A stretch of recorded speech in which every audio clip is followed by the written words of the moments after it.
Tom, I'd love to get your thoughts on the pressure that is now facing Facebook, Google, and Twitter. Do these companies have too much power?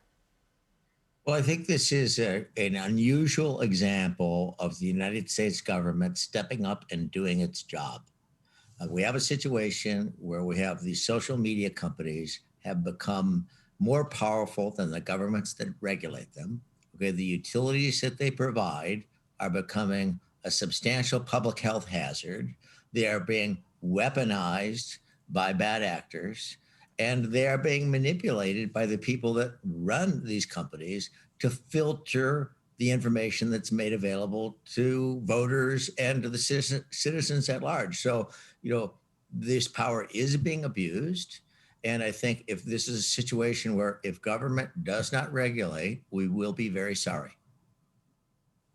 Give us some historical context and how different the competitive landscape is today than it was when you started Siebel Systems back in the day. Well, I think I think the idea that you're going to compete against Facebook or you're going to compete against Google, I think it's, highly unlikely. I think people today don't really start companies to compete with Google. They start companies with the hope of being acquired by Google. So I think these are juggernauts that are insurmountable. Whether or not there's an antitrust issue or not, that is kind of beyond my pay grade. I'm not a lawyer. I don't know this. Okay. But I do know that these companies are misusing their power. They're misusing AI in really malicious ways in terms of manipulating people, causing public health hazard amongst teenagers, allowing bad actors to weaponize these systems to manipulate elections, and they are most clearly, certainly, filtering the information that's available to voters so that voters are unable to make well-informed decisions because they are not being given the news. So you do think this influences the election and the results, the way that these companies operate?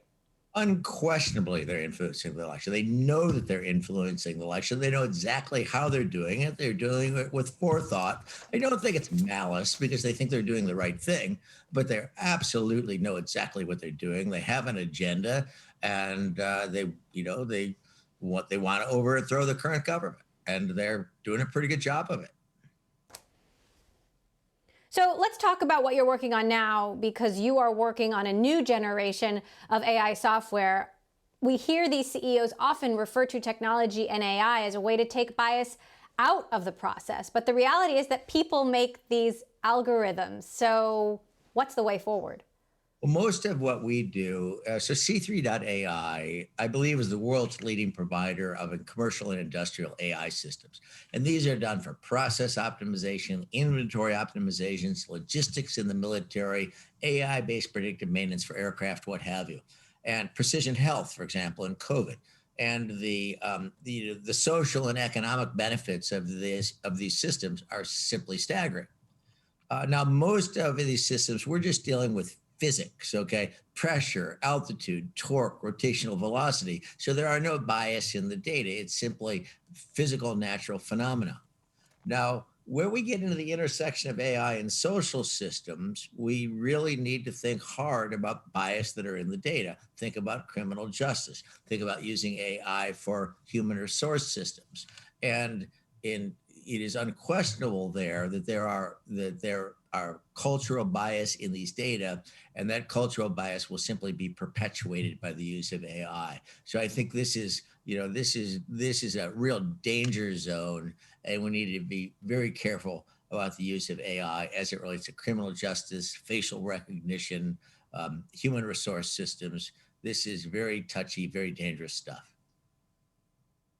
Interesting. What do you think makes your offering better than, for example, what Salesforce has to offer?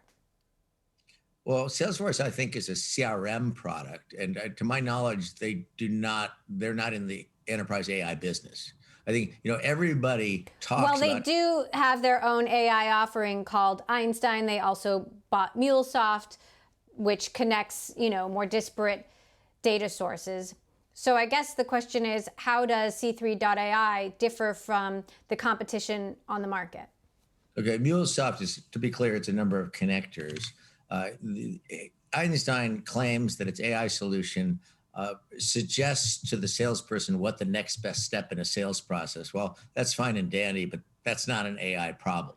Okay, what we solve are AI problems where we're building, taking the data, massive amounts of data from oil and gas companies, manufacturing companies, aerospace companies, the Department of the Air Force, the Department of the Air Force or Army, and building machine learning models that are highly predictive of with device failure, production optimization, stochastic optimization of the supply chain, what have you. So those are classic AI problems. The kind of problems that Salesforce Interesting. claims to claim using AI, they're just, it's simply not an AI problem.